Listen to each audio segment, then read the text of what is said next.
Gentleman yields back. Chair now recognizes Mr. Waltz from Florida. Madam Secretary, thank you for coming in.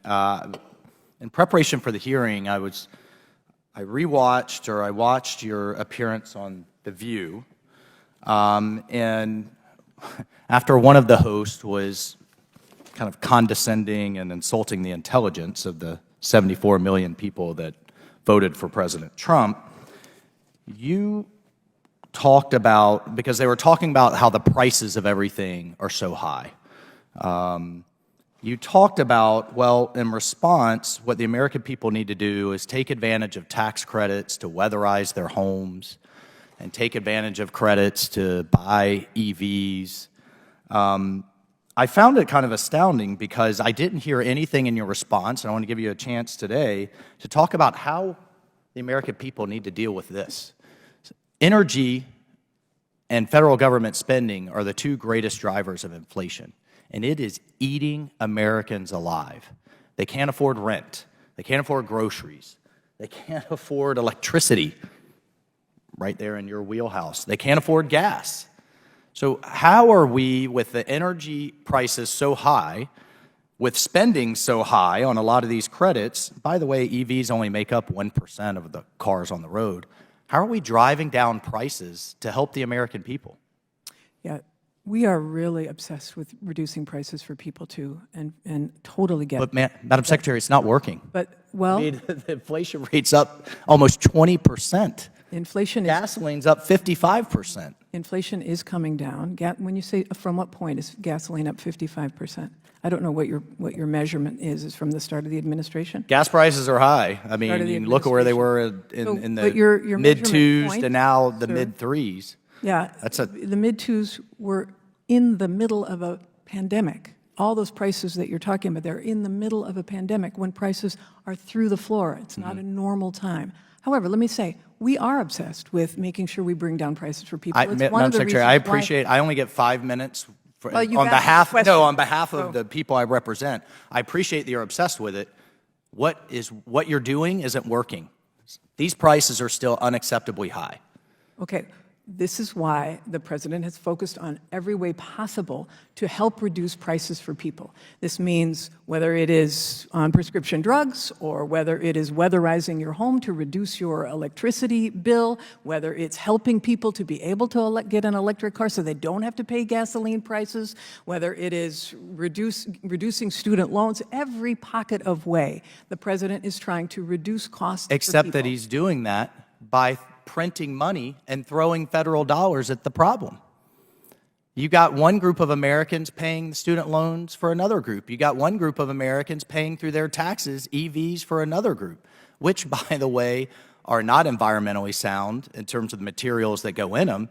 And I would encourage you to read the book Red Cobalt that talks about the 40,000 children that work in the cobalt mines of Congo, some as young as 6. But let's just stick with prices for a moment. Clearly hasn't worked here. But let's talk about abroad.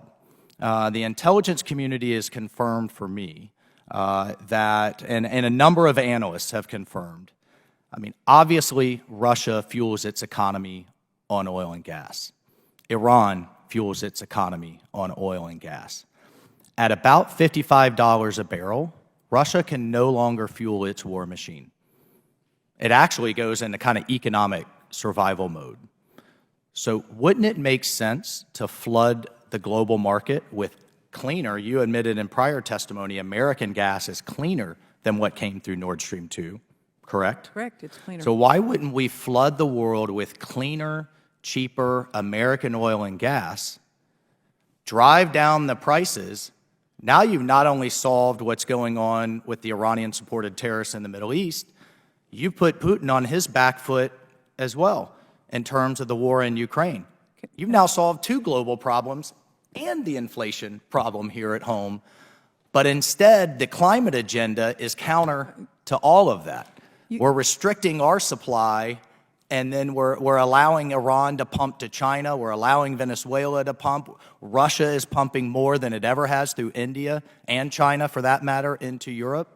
How does this make sense? This is such curious so curious to me, because we are the #1 producer of oil and gas. We are the #1 exporter. But of we could be liquefied pumping natural so gas. much more if we are- weren't tapping the brakes in we have Anwar, we weren't surpassed putting a Trump's ban. oil dominance. We are doing more than the previous administration, significantly. How much more by could we getting be more. doing, Well, Madam Secretary? How much more could we be doing? we Because are, the price of oil is still hovering around 80. Demand is still out there. That's why the price of oil and gas are still so high. correct. That's why everybody's still buying Russian oil and That's Iranian correct. oil. And But it is not this administration that is hampering the production of oil and gas. I mean, you can make that face, but we are #1 in the world. We are at record levels. okay, should- we're at 13. Could we be at 15 million a day? Could we be Nobody's at stopping- 16? Could we be nobody's at stopping 17? additional. Nobody's Let me stopping. just final question, Mr. There's no Chairman. cap. I just had lunch with the Speaker of the Parliament of Lithuania. She was in near panic mode. Lithuania, right on the front line, probably next after Ukraine with Russia. She said, Congressman, we buy 85% of our gas through the terminals in Louisiana and in Texas. These are bought on very long-term contracts. We're having to think 10 years out. She said, I don't know what to do with the ban. There is not a ban. She said, I'm going to have to start looking elsewhere. We have And spoken gentlemen, with time Our expired, allies please. believe it's a ban. No, they don't. We have spoken with them. They do not believe it's a ban. It is not a ban. It is. This is- a I encourage pause her to be come able talk to you. Update an analysis of what's in the public interest. Nothing is stopping from what is currently being exported. Time has expired. Thank you, Mr. Chairman. Gentlemen's time's expired. I'll now recognize myself for 5 minutes. And Madam Secretary, let me go back and correct something.